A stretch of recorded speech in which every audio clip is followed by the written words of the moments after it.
Hello everyone, welcome back. I hope 7.1 and 7.2 went well for you. And now I want to talk more specifically about arcs and chords and the relationship between those two.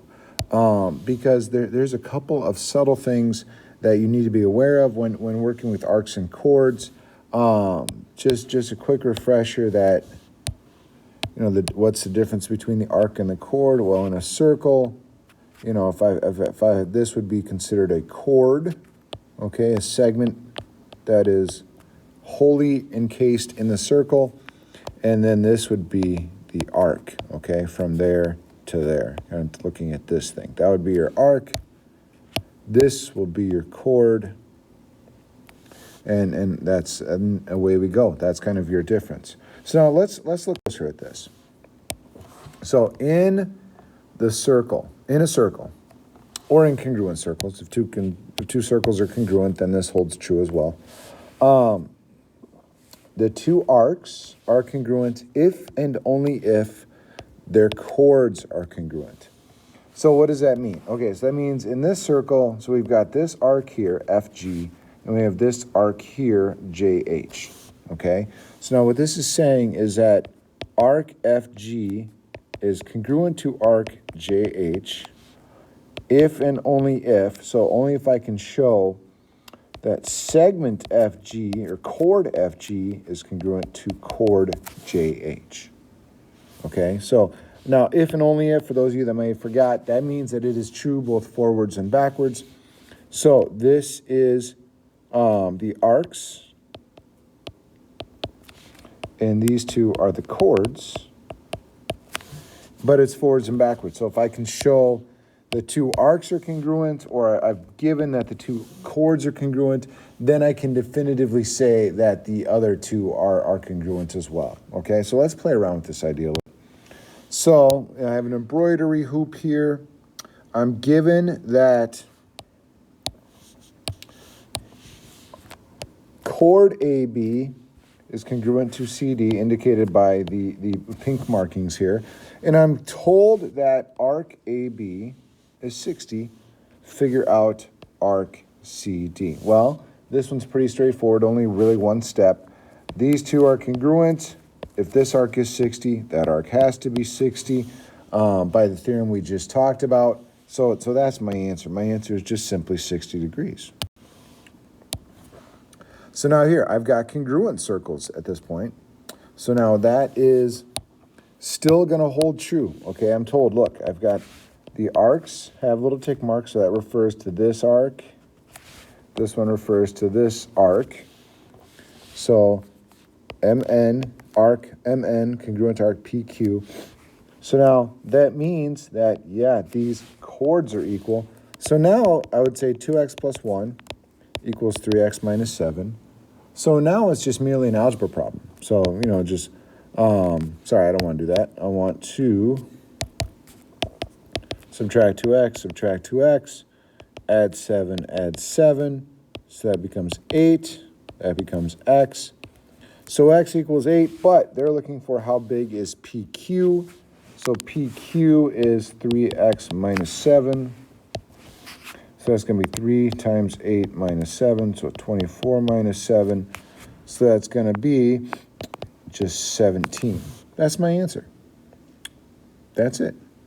So I can do that because the circles are congruent, the arcs are congruent, and away I go. So same kind of concept here.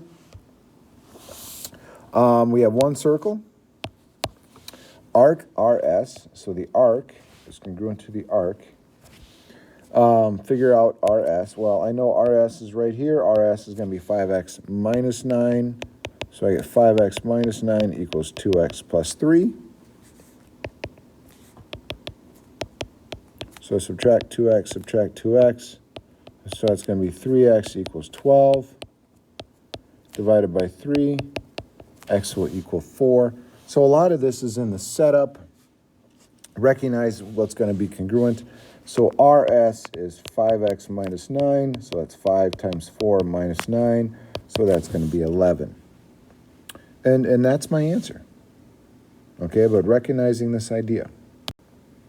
Okay, so now this theorem, if a diameter or radius is perpendicular to the chord, then it bisects the chord and its arc.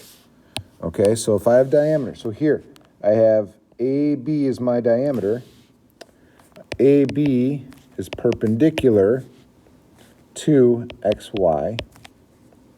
Then all that means is XZ is congruent to ZY, and the arcs are congruent to each other as well. Sorry, that should be an arc, not a segment there. So if it's perpendicular, then those two become congruent and the arcs become congruent because they get bisected. Okay, bisected. It's a word that we've seen off and on. Literally means cuts in half. All right, cuts in half, cuts into two equal pieces. There's your answer. Okay, so XZ is going to be equal to ZY, XB congruent to BY. So now, this also works backwards. So that if, now this is saying, if this line happens to be the perpendicular bisector of that chord, then it has to be the diameter or the radius. Okay, so this is kind of saying it backwards. If I have a segment inside of a circle that happens to cut a chord into two equal parts, and it's perpendicular bisector, then that line has to be a diameter or radius. That's all it's saying. Okay, that's all it's saying. Okay, let's put some of these ideas to work here. So now, the PQR is 98. So this whole thing is 98 degrees. Figure out PQ. Okay, you're given that this is this SQ. Okay, so we've got radius SQ. So what that means is that it's perpendicular. So that means it cuts it in half. So PQ is what we're looking for. So I really just want to take 98 divided by 2 and get 49. That's all I want to do. That's all I want to do.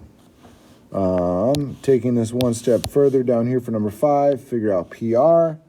Well, if this is 6, so is this. It's a perpendicular bisector. So that means PR, that total thing, is going to be not 16. So PR is going to equal 12. There's my answer.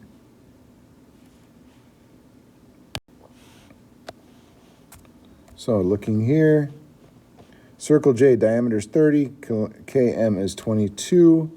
Figure out JL. So diameter is 30.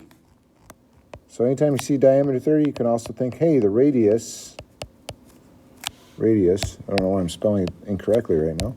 Radius is going to equal 15. Okay, KM is 22 inches long, but please also note that JH is a radius, perpendicular, so that's going to mean it's going to cut it in half. So if KM is 22 inches long, then these are both 11. Okay, if the diameter is 30, then my radius is 15, which makes that 15 as well. They want JL right here. Okay, this is the length they want. So now what I want you to recognize is that this is just a right triangle.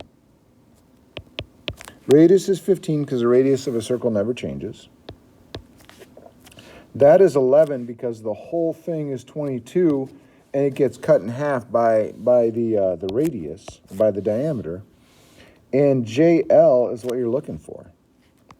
So I'd run Pythagorean theorem here. So that's a squared plus b squared equals c squared. So I would go 11 squared plus y squared equals 15 squared. So that's 121. That's 225. So y squared is going to be equal to 104. So I'm going to square root that. So I'm going to get approximately 10.2. And that would be fine for an answer, 10.2. But most of this is recognizing that, hey, this is a radius. The radius never changes. It's 15, 15, diameter is 30. That doesn't change anywhere around the circle, okay? So now I've got a right triangle, and I can solve it from there. Okay. Last kind of idea to consider. If you have congruent chords, so if two chords are congruent, only if they are equidistant from the center. So equidistant is exactly what it sounds like. It just means same distance from the center. Okay, so that means in this situation over here with the circle, that means this length would have to equal that length. Okay, if FG is congruent to JH, then XL is congruent to YL. That's what it says. But it actually says if and only if. So it's kind of works backwards as well. So if the chords are congruent, then the lengths to the center are equal. If the lengths to the center are equal, then the chords are congruent. So I should really say FG congruent to JH if and only if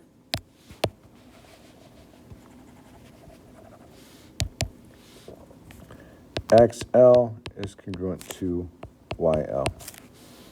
That would be my answer. That would be my answer. So it's into practice. Let's take a look.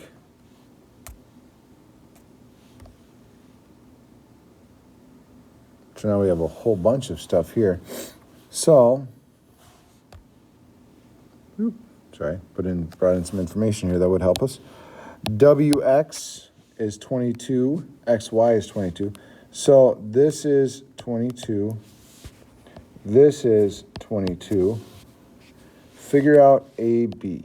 Well, if those two are equal, WX is equal to XY, that means AB is congruent to AC.